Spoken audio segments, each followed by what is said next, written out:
Before we get into today's video, I do want to let you guys know that this video is for educational purposes only. Please remember to be kind to everybody everywhere in your everyday life, in your home, in the grocery store, and especially in the comment section down below. Please do not show hate to anybody, anywhere.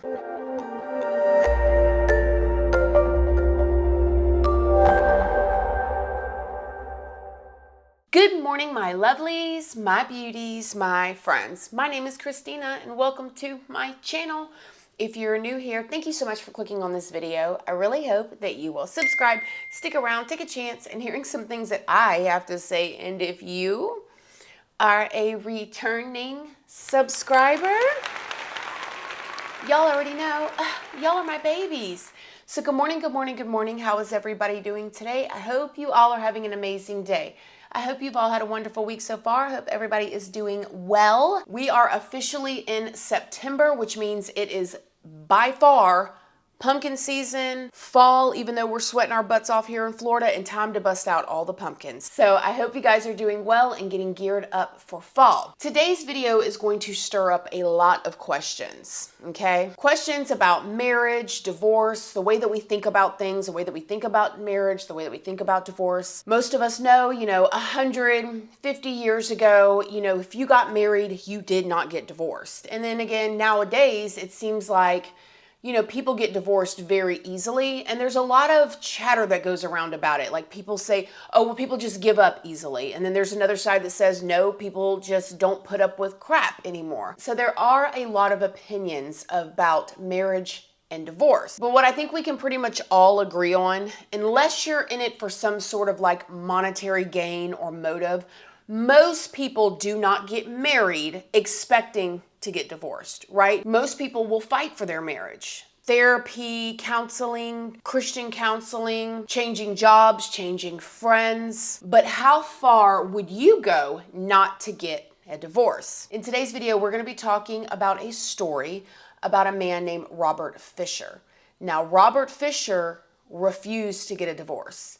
When he was growing up, at 15 years old, his parents got a divorce, and because of that, it traumatized his life all the way growing up into his adulthood, into his marriage, and he vowed no matter what, he would not ever get a divorce. But let's just start at the beginning. Robert Fisher was born on April 13th of 1961 in Brooklyn, New York. He had two sisters and grew up with his mother and his father.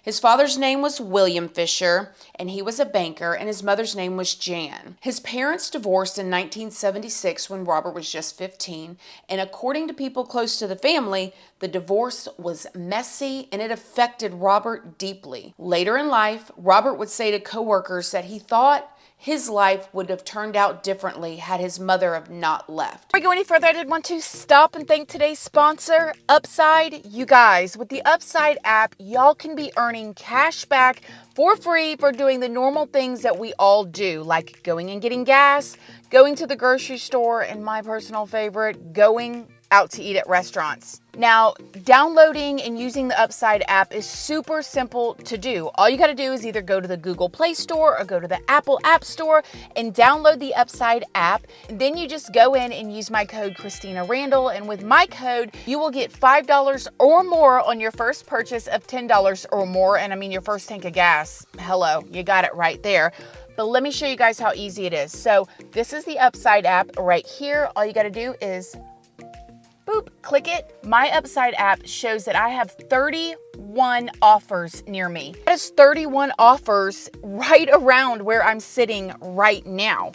But then all I got to do is go through all of those offers and decide which one that I want to use or which one I want to go to. And then I just click claim, go to that place, check in, and then boom, I'll start earning cash back. Now let me show you guys one of the things that I love to do. As y'all can see that right now in my Upside app, I have $5.88. Now, either I can let that add up and then transfer it to my bank, or I can transfer it to one of these places, and I'm going to show y'all my personal favorite.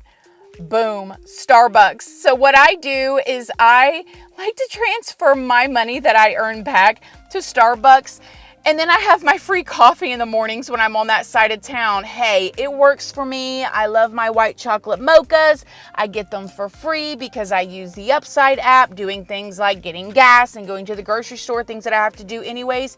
And it all works out. Now, if you want to start saving with Upside, again, all you need to do is just go download the app, y'all. Google Play Store or the Apple App Store. Use my code Christina Randall and you guys can start earning today. Thanks again, Upside. And people would say that, you know, like even Robert, he's at work talking about this divorce from his parents, even when he's in his 30s. So you know it had to affect him if he's still talking about it as a grown man at that age. After Robert's parents' divorce, Robert and his two sisters went to live with his father in Arizona. Now, they would go on later to say that Robert hated his stepmom, who his dad would later marry, and that he just resented her and resented the divorce all growing up, all through high school, just looked at things like with bitterness because his mom, in his eyes, left. Robert would go on to enlist in the Navy and try to become a Navy SEAL, but he unfortunately failed. It is said that Robert had a hard time keeping a job. He would get a job and quit or bounce around from job to job, but one thing that he did do right was he met a young woman named Mary Cooper. Now, Mary fell head over heels with Robert at first. I mean, she thought he was the finest thing around, honey. She was looking at him like, you are tall and handsome. In 1987, Robert married Mary and Mary became Mary Fisher. But the honeymoon stage never came. It is said that he immediately became controlling over her. There were certain whispers that were people around the family that said that he was very cruel and distant, but a control freak at the same time. Now, it's also odd though, because Mary's parents loved Robert, okay? It's very much giving me narcissistic vibes. I don't know. That word gets overused and then narcissism loses its validity when we call everybody a narcissist, but he seemed to really win over her parents. I mean, they thought he was the bee's knees, honey. Thought that he was all that in a bag of chips. Matter of fact, later on, and we'll talk about this, Mary's father cried over Robert. I mean, he loved his son-in-law. But people like the neighbors said that they would hear them arguing all the time. Now, they were involved in their church, and when Robert would go to church on Sunday, he was just, you know, the picture-perfect Christian there with his loving wife, and they were hand in hand and all smiles. And as time would go on, they would go on to have 2 children. They had a daughter named Brittany Fisher and a son named Robert William Fisher Jr., Bobby for short. Now, it was said that Robert was so controlling that he even sprayed Mary with a garden hose one time because she spoke out of turn. And Robert wouldn't even let Mary paint the walls in their home anything other than white. He said that there should only be a small number of pictures on the walls as well. Now, Mary's mother, Jenny, she would go on to say that she thought that Robert had maybe distant issues, or, you know, she just kind of excused away the signs that she did see in Robert as having abandonment issues from his mother. And Jenny would go on to say that he was just afraid that if he got too close to anybody that he would lose them. And Robert's mother, Jan, said she had been a yes sir wife that never stood up to her husband. She said that she saw a similar dynamic between Robert and Mary early on in their marriage. And it was a striking resemblance to Robert's childhood. So you've got Robert's mom looking at her son going, oh my gosh, I see your daddy and I see the bad parts of your daddy. You know what I mean? So basically Jan is looking at Robert like, okay, this is not good. She was seeing herself in Robert's wife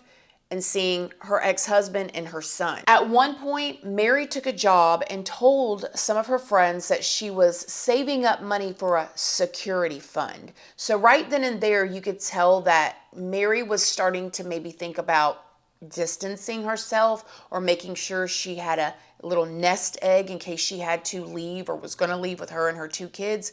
But Robert didn't know this at the time because y'all remember what we talked about. Now, Robert said, we ain't getting no divorce. Now, Robert was an avid outdoorsman. He liked to fish, he liked to hunt, and Robert was embarrassed that his son did not like those types of things. He didn't want to go fishing, he didn't want to go hunting, and it really made him mad. One time, according to one of Robert's hunting buddies, Robert threw his children, Brittany and Bobby, off of a boat into the water to try to teach them how to swim. When he pulled them back, he asked, "Now there, how's that?"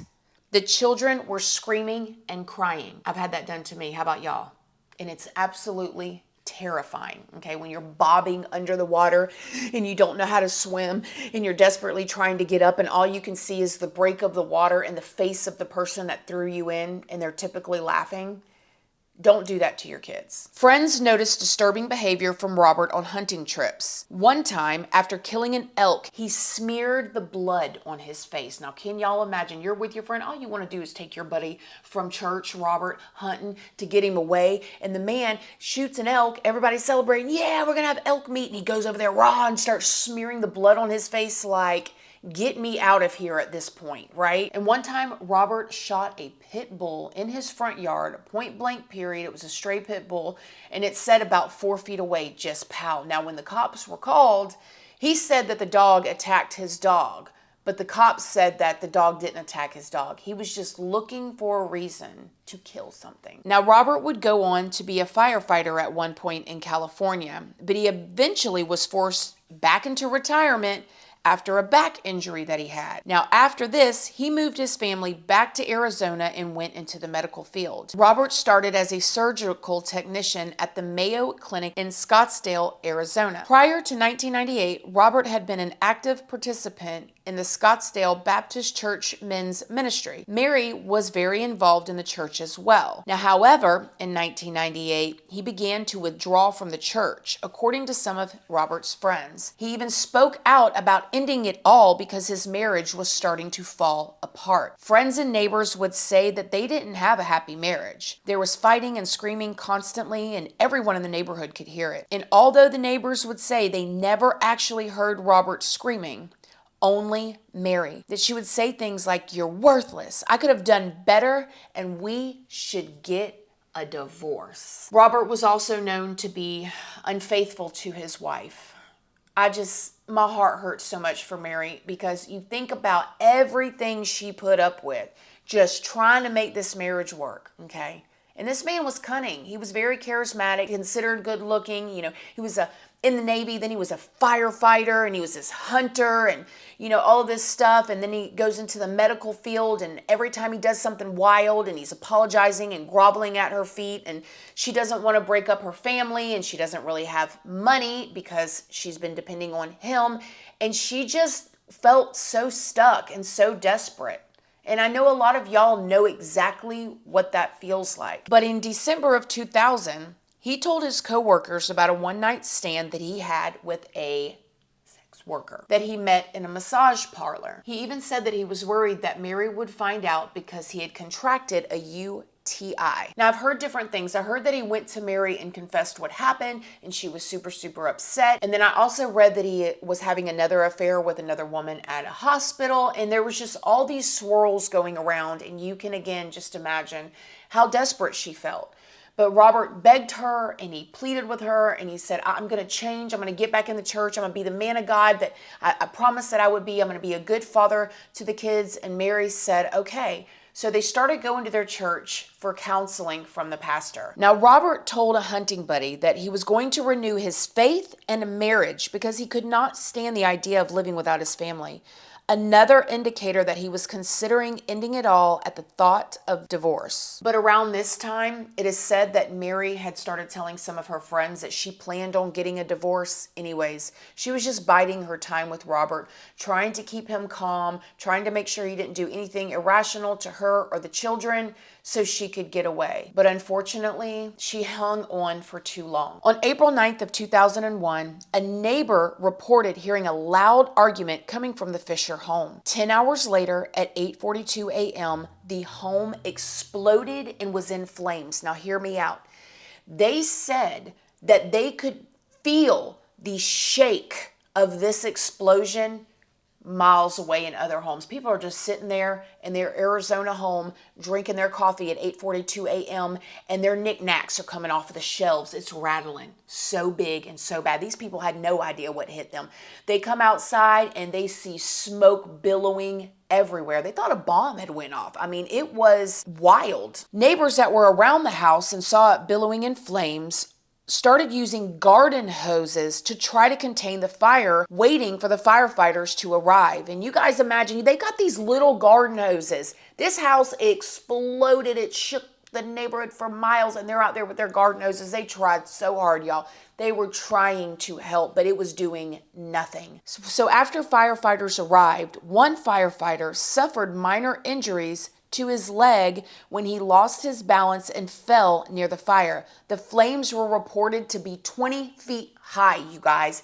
20 feet high flames. I mean, these people in this town had no idea what hit them and what happened to this house. As they got the fire calmed down and neighbors were coming from all over, I mean, some of them were hiding behind fences because the heat was just so hot. They could tell in different rooms of the house what was left. I mean, the house was burnt up, that there were remnants of bodies, okay? And there was 3 bodies in 3 separate rooms.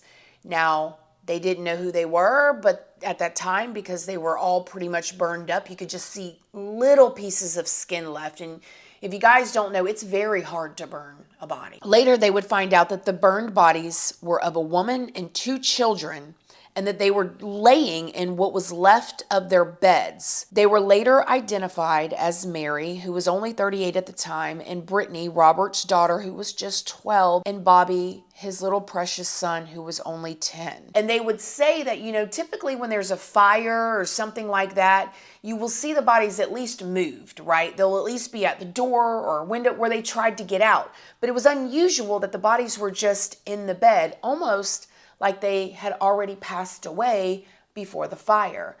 Also during that time, they couldn't find Robert. They went to Robert's work and he was not there. He'd actually left at 5 p.m., I believe it was, the prior day. So he had no work alibi. So the cops are looking for him. Of course, they're thinking, okay, could he be a suspect? But listen, the church pastor comes forward and is like, no way Robert had anything to do with this. People started actually thinking that maybe he had been kidnapped, or all these other theories were circulating around because people just did not want to believe that he could have anything to do with this. As they investigated what was left of the bodies, though, they found that Mary had been shot in the back of the head and that the 2 children had nearly been decapitated. This wasn't an accident. This was a fit of rage or planned or something horrific. As they continued to look for Robert, it went on the news media, and you guys, Mary's father was crying on the news, looking for his son-in-law, saying, I love you, come back. He was the greatest dad. He was the greatest husband. I miss him. I miss him terribly. I miss him almost as much as I miss my daughter, because they were one. He just did not believe he could have done this to his wife and children. As cops continued to search, they found Robert's photo on a surveillance camera at about 10:43 p.m. And he was seen where he took out only $280 out of an ATM machine. He was driving Mary's Toyota 4Runner. No one really understands why Robert took out only $280. It was rumored that they had money or that they were kind of well off, but I also saw in a documentary that maybe the $280 was the max that he could get out of the ATM at that time, but it was still just such an odd number. Now, Robert has been the only person of interest in this case, and Robert has never been found. And he was on the America's Most Wanted list for many years. I believe they just took him off, or the top 10 most wanted, because it's just been so long, but he still has a warrant out for his arrest. Now, there are a ton of theories about what happened, and there's a lot of people, including my husband, who thinks that Robert took his own life. On April 20th of 2001, the last physical evidence of Robert's whereabouts were discovered at Tonto National Forest in Peyton, Arizona. It was Mary's Toyota 4Runner. The family's dog was found hiding underneath the car, starving and scared. An Oakland Raiders hat, identical to the one that Robert was wearing in the ATM security footage, was found inside the car. And a pile of human feces was found near the passenger door as well. So it was like he drove up there with his dog, he saved his dog, and either took his own life, I guess took a poo first, ugh, and took his own life and then left the dog there. Or somebody picked him up. Police immediately searched the surrounding area where the vehicle was discovered, and they found no sign of Robert. However, they only searched one of a dozen nearby caves. The local caves were extensive and formed an underground network that extended miles below the ground. So a lot of people think that he got his butt in one of them caves and walked miles without being detected. But then again, there's many experts that go in those caves that believe that he passed away in one of them caves from lack of oxygen, because you're only getting so much oxygen when you're down there like that and for that long. A couple reported seeing Robert walking along a road that was over there where his 4Runner was found, but unfortunately, these people didn't call in the tip until after the 4Runner was found, so he was long gone by that point, if that was him. Now, they've gotten many tips called in saying that they thought that they seen him here and they thought that they seen him there, but again, nothing has turned up so far. And on August 18th of 2001, a call came into the TV show America's Most Wanted from a man claiming to be Robert. The show had just aired a segment on Robert's case about a week prior, and police didn't provide any details about what the caller said or why he called. But federal documents did show that the call came from a pizza parlor in Chester, Virginia, and it was said that the phone call is one of the reasons the FBI would officially join the hunt for Robert. And then in 2002, the award went up for turning Robert in to $100,000. There was a potential sighting of Robert entering a Target in 2002, but in April of 2016, the FBI and the police of Scottsdale released a new aged enhanced photos of Robert during a news conference on the 15th anniversary of the murder. So you could see they're just trying to guesstimate or guess how he would look over time. Now, there was one story that I heard that really made me wonder, okay? There was a bar that said that they saw Robert walk in with a short woman who was about 5'2" with dark hair, and he ordered the drink that is his favorite drink, okay? He ordered the drink, and then the next thing you know, he walked the drink back to the table where this girl was that he was with, and people were looking at him. Then allegedly the guy that looked like Robert walked back up to the bar and said, "Can I have a glass of club soda? My girl or wife or whatever, she doesn't feel good." He took the club soda over to her. She took a sip and they left. Now, that makes me wonder if that was him because it was his drink. And then there was actually another person that was actually called in for questioning. And I'm not talking about called in like, "Hey, can I talk to you?" That people were saying was Robert. He had the same scar on his back that Robert had from back surgery that Robert had had previously. He had the same missing tooth and a same gold tooth in the same spot in Robert's mouth, and was the same height and looked just like him.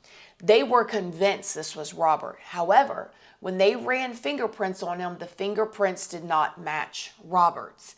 The people that turned him in and investigators were so convinced that this was Robert, they believed that Robert changed his fingerprints, okay? But when the cops checked the fingerprints, they showed that what they could see, it hadn't been altered. But then what was the kicker was that man that they had in there that they believed was Robert called his mother, and his mother came up there and said, "This is my son and this is not Robert Fisher, da da da da." But how weird is that? What if he did, do some cuts in his hands to change his fingerprints, and maybe his girlfriend's mom came up there because she was scared of him? It's so bizarre. What do y'all think? Do y'all think he's still out there? My husband thinks that he took his life, and that's when they found the vehicle. But I'm not so sure. There's a lot of people that have claimed to have seen him, but then again, when you think about it, they say everybody has a twin somewhere. So I don't know. What do y'all think? And before I end this video, I just wanted to take this time to remind you that if you are in a relationship that is abusive, or you're scared, or is unhealthy, or any of those types of ways, especially if you don't feel safe, please get out. Please reach out for help. I will leave a 800 number right here for you for a DV hotline. Please call somebody, take care of yourself. Don't wait until it's too late.